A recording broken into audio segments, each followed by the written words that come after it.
রাজধানীর কেন্দ্রীয় শহীদ মিনারে বিকেলে জনসমাবেশ থেকে নতুন বাংলাদেশের ইস্তেহার ঘোষণা করবে জাতীয় নাগরিক পার্টি। সেখানে আছেন তাফিমুল ইসলাম, সরাসরি যাব তার কাছে। তাফিমুল, জাতীয় নাগরিক পার্টির জনসমাবেশের প্রস্তুতির সর্বশেষ কী পরিস্থিতি আপনি দেখতে পাচ্ছেন সেখানে?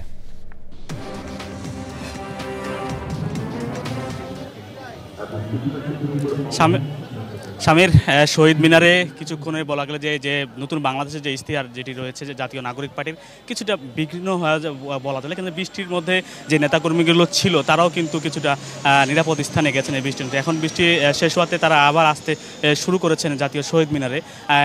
আজকের যে জাতীয় নাগরিক পার্টির যে নতুন বাংলাদেশের যে ইশতেহার, এটি বলা চলে যে এক প্রকার তাদের হচ্ছে দলীয় নির্বাচনী ইশতেহার আর এক প্রকার বলা চলে। আমরা নেতাদের সাথে কথা বলেছি, তারা বলেছিল যে এই ইশতেহারে পররাষ্ট্রনীতি কী হবে, জাতীয় নাগরিক পার্টি যদি আগামী নির্বাচনের পর ক্ষমতায় আসে বা তারা যদি কোনোভাবে তাদের পররাষ্ট্রনীতি কী হবে, অর্থনীতি কী হবে, অর্থনীতি পররাষ্ট্র থেকে শুরু করে নগরায়ন কিংবা হচ্ছে গ্রাম্য পরিবেশ সব কিছু মিলেই তারা সেই ইশতেহারে কিন্তু তারা তুলে ধরবেন, এই কথাটি তারা বলেছেন। একই সাথে হচ্ছে যে এই ইশতেহার আমরা এখন পর্যন্ত জানতে পেরেছি যে ইশতেহারে প্রায় 24টি পয়েন্ট রয়েছে, 24টি দফা রয়েছে। এই দফারগুলো আজকে কিন্তু ঘোষণা করবে। এই দলীয় যে ইশতেহারটি রয়েছে, ইশতেহারে এই আগামীর বাংলাদেশ কীভাবে তৈরি হবে সেটি কিন্তু জাতীয় নাগরিক পার্টি তুলে ধরেছেন।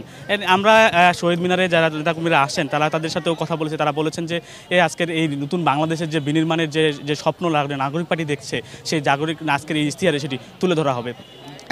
আজকের সমাবেশে জনাব নাহিদ ইসলাম সেখানে থাকার কথা রয়েছে প্রধান অতিথি হিসেবে। এছাড়া কেন্দ্রীয় যে নেতৃবৃন্দ রয়েছেন সেটাও কিন্তু তারা কিন্তু এখানে উপস্থিত থাকবেন বলে আমরা জানতে পেরেছি। এছাড়া আমরা আরও জানার চেষ্টা করেছি যে অন্যান্য রাজনৈতিক দলগুলোর এই ইশতেহারকে দাওয়াত দেওয়া হয়েছিলেন, সেটি কিন্তু তারা এখন পর্যন্ত সে বিষয়ে কিছু বলেনি। কিন্তু তারা বলেছেন যে তারা যদি নিজে থেকে এসে থাকে তাহলে সেক্ষেত্রে আলাদা একটা থাকবে।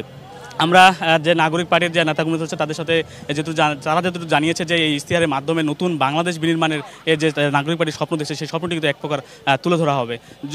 মূল প্রোগ্রাম বিকাল 4টার দিকে শুরু হওয়ার কথা থাকলেও এখনও নেতাকর্মীরা আসতে কিন্তু শুরু করেছে এই শহীদ মিনারে। বান্ডেল থাকলে প্রতি সেনমানিতে টাকা বাঁচবে। বিকাশ সেনমানি বান্ডেল কিনে জিতুন প্রতি লেনদেনে।